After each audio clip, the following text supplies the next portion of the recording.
ばいってこの風は。家壊れそうだもん。ちょっとほんまにやばい。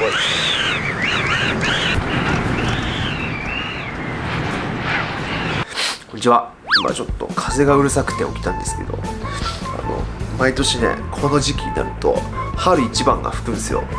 ああ、カラスが飛ばされとる。で今戸締まりと雨戸閉めれるとこは閉めたんと、あと家の外の飛んできそうなものを、家の中に入れたりとかっていう作業も今完了いたしました。はい、これで多分大丈夫です。ということで今日の動画はですね、強風の中スケートボードをしたらどうなるのかっていう急遽思いついたっていう感じです。これは危険なので皆さん真似はしないでください。はい、ちょっとさ、花粉がすごい。花粉がめっちゃ飛んどる。花粉症じゃなかったのになんか花粉症だったかもしれない。すげえ目が痛いし鼻水もやばいです。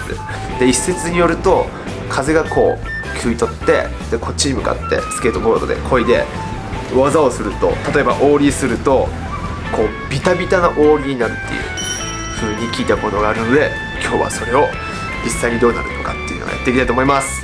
はい、ということで気をつけていきましょう。や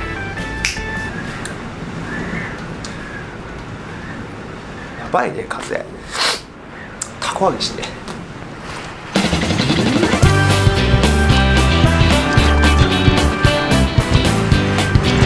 バン。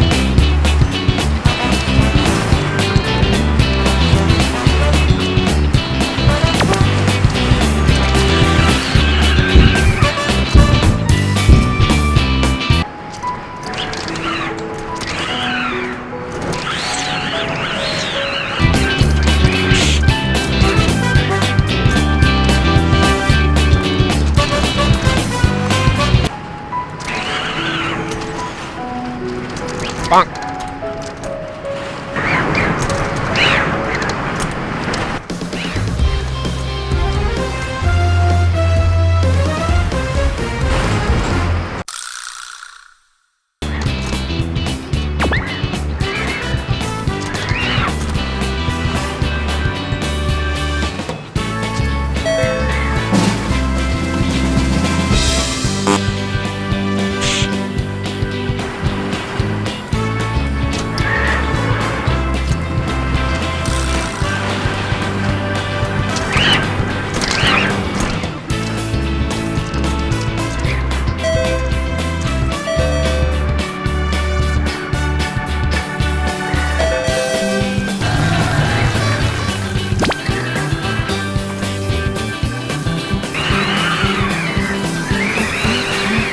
バン。バン。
風のない状態でフリップするよりも風に向かってフリップした方が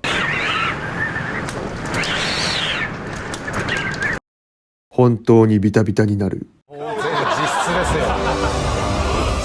こうしてこの世界にまた一つ新たなトリビアが生まれた。